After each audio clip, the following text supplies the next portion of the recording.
नमस्कार, आप सभी का स्वागत है आज के इस वीडियो में। इस वीडियो में मैं बात करूंगी बीएसटीसी 2025 का एग्ज़ाम जो आप सभी ने 1 जून को दिया था, उसके बारे में थोड़ा डिस्कस करते हैं। और हम इसमें ये जानेंगे कि कितने जो क्वेश्चन थे उसमें बोनस अंक मिलेंगे और किस तरह से कट ऑफ रहेगी और कितने नंबर आएंगे तब तक हमें कॉलेज मिल जाएगी।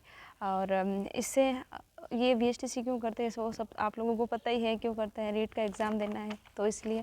सबसे पहले मैं बात करूँगी बीएसटीसी 2025 का जो एग्ज़ाम है 2 शिफ्टों में हुआ था। हमेशा 1 शिफ्ट में होता है, इस बार 2 शिफ्ट में हुआ, जिसमें फर्स्ट शिफ्ट का पेपर सारे लोग बोल रहे हैं कि ईजी था।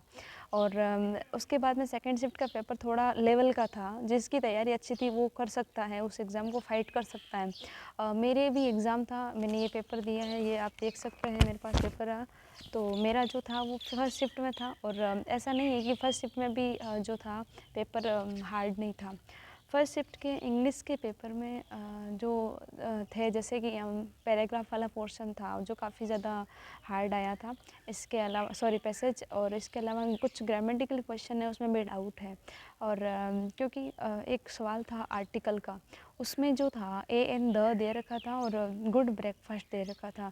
इसके according to rule omission of article में ये होता है कि ब्रेकफास्ट, लंच और डिनर, इनसे पहले कोई आर्टिकल नहीं आता, नो आर्टिकल आता। और वहाँ पे नो आर्टिकल का कोई ऑप्शन नहीं था और एक ऑप्शन था वो फोर्थ ये डी वाला, जो उसमें था एनी। तो अब नो आर्टिकल ये तीनों ही नहीं आएंगे तो फिर मैंने भी इसमें एनी किया। अब क्या पता ऑफिशियल आंसर की आज जारी होने वाली है तो उस हिसाब से पता चलेगी। और इस एग्ज़ाम में नॉर्मलाइजेशन होना फ़िक्स है, क्योंकि 2 शिफ्टों में हुआ और जो भी एग्ज़ाम 2 शिफ्ट में होते हैं, 2 पेपर होते हैं अलग अलग, तो उनका तो नॉर्मलाइजेशन होना फ़िक्स है। और हो सकता है फर्स्ट शिफ्ट में जो है, जो जिनका पेपर हुआ, काफ़ी मेरा भी हुआ था, तो उनके मान लो जिनके भी मार्क्स आ रहे हैं तो उनके कम से कम 10-12 मार्क्स माइनस होने के चांसेस हैं। और इसके अलावा जो सेकंड शिफ्ट में था उनके बढ़ने के चांसेस हैं। और ये होता है, पर मेरे को लगता है कि जितना मुझे मालूम है कि अगर उनके बढ़ा रहे तो शायद फर्स्ट शिफ्ट वालों के बढ़ा नहीं रहे तो कम से कम घटाना तो नहीं चाहिए, ये होना चाहिए नॉर्मलाइजेशन। उनके बढ़ा रहे तो उस आधार पर फिर मेरिट जारी करो। तो ये इस तरह का है, अब देखते हैं क्या होता है आखिरी। फिर मैं अपना थोड़ा एक्सपीरियंस बता देती हूँ कि मेरा किस तरह से एक्सपीरियंस था वहाँ पे। तो सबसे पहले तो जब मैं यहाँ से एग्ज़ाम देने गई तो मेरा जोधपुर में सेंटर था। और तो मुझे क्या है कि थोड़ा ट्रैवल करना पड़ा था सुबह, क्योंकि 65 किलोमीटर दूर है मेरा जोधपुर से, जो मैं जहाँ में रहती हूँ। तो वहाँ से मैं गई, फिर एग्ज़ाम सेंटर गई, काफ़ी ज़्यादा भीड़ थी वहाँ पे, ज़्यादातर महिलाओं की संख्या, लड़कियों की संख्या ज़्यादा थी। बॉयज़ इस बार काफ़ी ज़्यादा कम थे, जो इसमें न्यूज़ में भी आया था और वहाँ पे भी देखने को मिला अपन को प्रत्यक्ष रूप से। तो जैसे ही मैं वहाँ गई, मेरी थोड़ी तबीयत ख़राब हो गई थी वहाँ। तो सुबह सुबह जैसे ही वो वॉमिटिंग वगैरह होना, क्योंकि ट्रैवल करते हैं तो किसी किसी को सूट नहीं होती है गाड़ियाँ, मेरे को नहीं होती है, तो इस हिसाब से मैं गई थी वहाँ।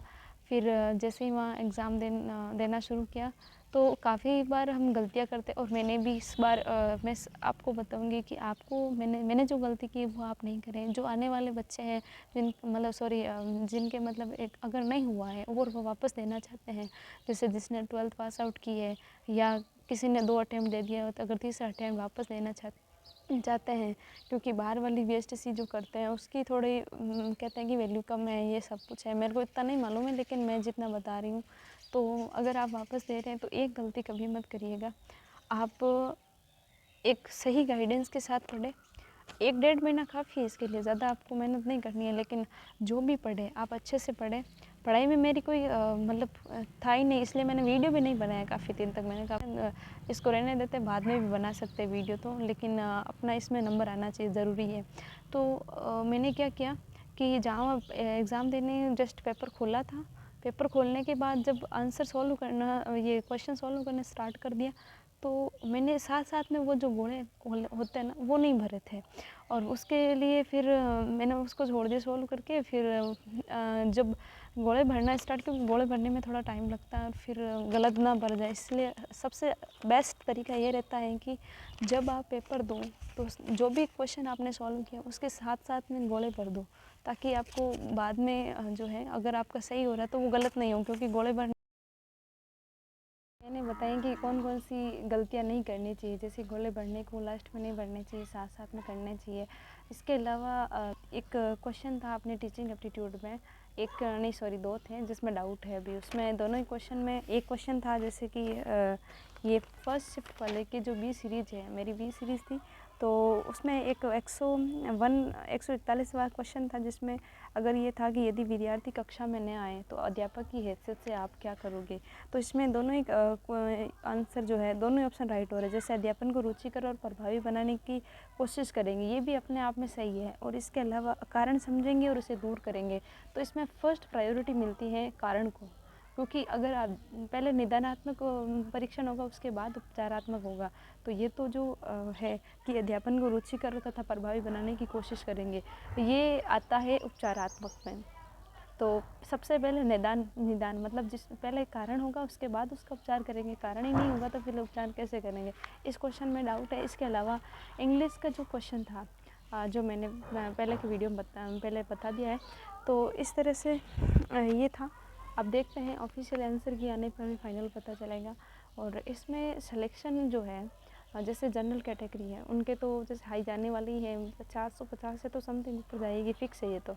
और इसमें फीमेल या मेल दोनों की मतलब 450 की समथिंग रहेगी। और ओबीसी है, अब ओबीसी का देखते हैं कितना है, क्योंकि काफ़ी यूट्यूब चैनल्स बता रहे हैं कि 440 से ऊपर जाएगी, 40 से मतलब 50 तक के बीच रहेगी। तो अब तो वो तो फाइनल रिज़ल्ट आने के बाद ही मालूम चलेगा। तो इस तरह से ये मेरा एक्सपीरियंस था। और अब अपन को इस सब को छोड़ देना है। अपन को पीटीटी का एग्ज़ाम आ रहा है, उसकी तैयारी करो। इसमें नहीं हो तो उसमें करेंगे। और जो बच्चे चाहते हैं कि नहीं मुझे बीएसटीसी देनी है, तो अगले साल के लिए जुट जाए।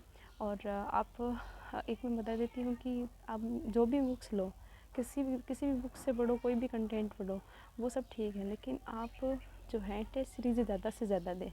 टेस्ट सीरीज़ आप उत्कर्ष से ले सकते हैं, बेस्ट प्लेटफॉर्म है। और मैंने खुद ने दिए काफ़ी सारे टेस्ट, तो मुझे ये रियलाइज़ हुआ, क्योंकि वो हार्ड उनका लेवल काफ़ी हार्ड लेते हैं, तो उससे अपन की तैयारी को और भी मजबूती मिलती है। और आप वही लें। और आगे के जो अपने एग्ज़ाम आ रहे हैं, जैसे जिसके ज्योग्राफी है उनके लैब असिस्टेंट का, मेरे भी ज्योग्राफी में मैं भी इसमें अप्लाई करूँगी, मैं इसकी तैयारी करूँगी। अब मैं आपको बताऊँगी कि इसमें अपन को किस तरह से, किस वे में तैयारी करना है। आप और हम मिल के तैयारी करेंगे, ताकि आपको थोड़ा थोड़ा गाइडेंस मैं देती रहूँगी।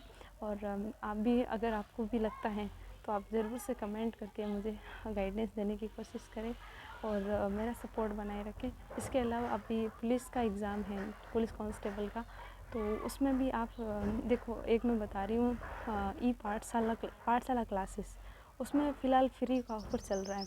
तो आप वहाँ जाके लॉगिन करके उसमें जो है कोर्स ले सकते हैं, जो भी अभी 1-2 दिन का फ्री है उसमें।